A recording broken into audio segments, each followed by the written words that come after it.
Big பாஸ்ல ரம்யாவுக்கு என்னதாம்மா நடக்குது அப்படிங்கிறாப்புல தான் இருக்கு. இன்னைக்கு வந்து பார்த்தீங்கன்னா, மிட் நைட்ல வந்து மயங்கி விழுந்திருக்காங்க. இதோட அவங்க மயங்கி விழுகிறது 2வது தடவ. இதுக்கு முன்னாடி வந்து பார்த்தீங்கன்னா, சாப்பாடு பிரச்சனை போன வீக் நடந்துகிட்டு இருக்கும்போது இதே சம்பவம் தான் நடந்துச்சு. இங்க எல்லாருமே வந்து பார்த்தீங்கன்னா, ஃபுட் எடுத்து அங்க வந்து பிரச்சனை பண்ணிட்டு இருக்காங்க. சூப்பர் டயலாக்ஸ் ரூம்ல உள்ளவங்க வந்து பார்த்தீங்கன்னா, இருக்கிற ஃபுட்ட வந்து எடுத்துட்டு போயிருப்பாங்க. இங்க பிக் பாஸ் ஹவுஸ்ல உள்ளவங்களுக்கு ஃபுட்டே இல்லாம இருக்கும். ஸோ அப்போ வந்து பார்த்தீங்கன்னா, பாட்டெல்லாம் பாடி அதாவது பார்த்தீங்கன்னா, இங்கிட்டு அந்த சைடு சூப்பர் டயலாக்ஸ்லயும் பிக் பாஸ் ஹவுஸ்ல உள்ளவங்களும் இங்கிட்டு ஒரு பாட்டு பாடி கலாய்ச்சிட்டு இருக்காங்க. அங்க வந்து பார்த்துட்டீங்கன்னா, சூப்பர் டீலக்ஸ்ல உள்ளவங்கலாம் வந்து பார்த்தீங்கன்னா, நாங்க ஃபுட்ட வீணடிக்க மாட்டோம் அப்படின்னு அவங்க பாட்டு பாடுறாங்க. இந்த சைடு உள்ளவங்கன்னா, நீங்க திருடி சாப்பிடுறீங்க அப்படின்னு சொல்லிட்டு கலாய்ச்சிட்டு இருக்கும்போது, ரம்யாவுக்கு ரொம்ப பசியாட்டுக்கு. சாப்பிடாம ரொம்ப நேரம் தாண்டிட்டதுனால, அவங்க வந்து பார்த்தோன்னா, ஒரு கட்டத்துக்கு மேல மயங்கி விழுந்துட்டாங்க. அதுக்கப்புறம் எல்லாருமே தண்ணி தெளிச்சு, அதுக்கப்புறம் தூக்கிட்டு போய் பிக் பாஸ் கூப்பிட்டு கன்ஃபெஷன் ரூம்ல வந்து பேச ஆரம்பிச்சாங்க. ஓகேவா? அப்படின்னா, ஓகே அப்படின்னு சொல்லிட்டு, அதுக்கப்புறம் கொண்டாந்து வந்து பார்த்தீங்கன்னா, ரம்யா விட்டு கொஞ்ச நேரம் அப்படியே தண்ணிலாம் குடுத்து உட்கார வச்சதுக்கப்புறம் சரியானாங்க.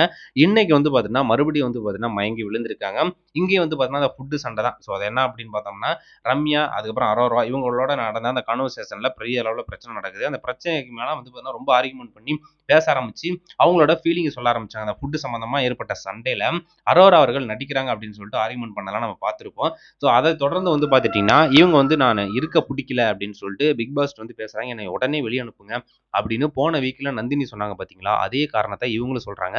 என்னடா அப்படின்னு பார்த்தோம் அப்படின்னா, அவங்களோட ஃபீலிங்ஸ சொல்றாங்க. இது வந்து எனக்கு ஒரு பெரிய குடும்பம் கிடைச்சிருக்கு.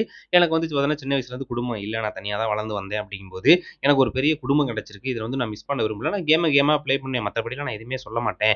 வம்படியா எதுவுமே பண்ண மாட்டேன் அப்படிங்கிறாப்புல அவங்க வந்து சொல்லுவாங்க. அதுக்கு அரோரா வந்து சிம்பத்தி கிரியேட் பண்றாப்புல பேசாத. குடும்பம் அப்படின்னா எல்லாருக்கும் தான் அந்த குடும்பத்தோட ஃபீலிங் வச்சுலாம் நீங்க பேச வேணாம் அப்படிங்கும்போது, என்னோட ஃபீலிங் வந்து நீ கொச்சப்படுத்துற அப்படின்னு சொல்லிட்டு ஒரு கட்டத்துக்கு மேல அழுக ஆரம்பிச்சுட்டாங்க.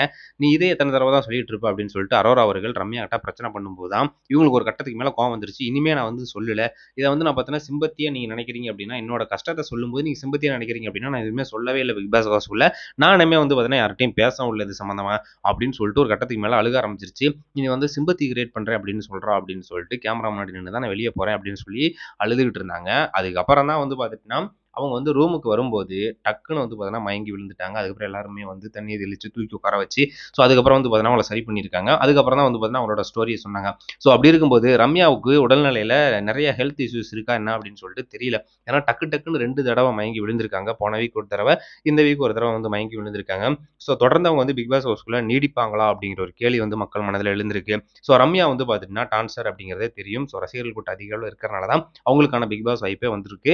அத வந்து கரெக்ட்டா பயன்படுத்திக்கிட்டா பரவால்ல. அவங்களுக்கான ஹெல்த் இஷ்யூஸ்க்கு அங்க என்ன மெடிசின் எடுக்கணுமோ அத எடுத்து ஓரளவுக்கு ஹெல்த்தியா உடம்ப வச்சுக்கிட்டாங்க அப்படின்னா, கண்டிப்பா வந்து பார்த்தீங்கன்னா, ரொம்ப நாள் இருக்கிறதுக்கான வாய்ப்புகள் இருக்கு. சர்வே பண்ண முடியும். இப்படி மயங்கி அடிக்கடி விழுந்துகிட்டே இருந்தா, கண்டிப்பா வந்து பார்த்தீங்கன்னா, வெளியேறதுக்கான வாய்ப்புகள் தான் அதிக அளவுல இருக்கு. ஸோ ரம்யாவுக்கு என்னடா ஆச்சு அப்படின்னு சொல்லிட்டு அவங்களோட ஃபேன்ஸ்லாம் வந்து ரொம்பவே ஃபீலிங்கா இருக்காங்க.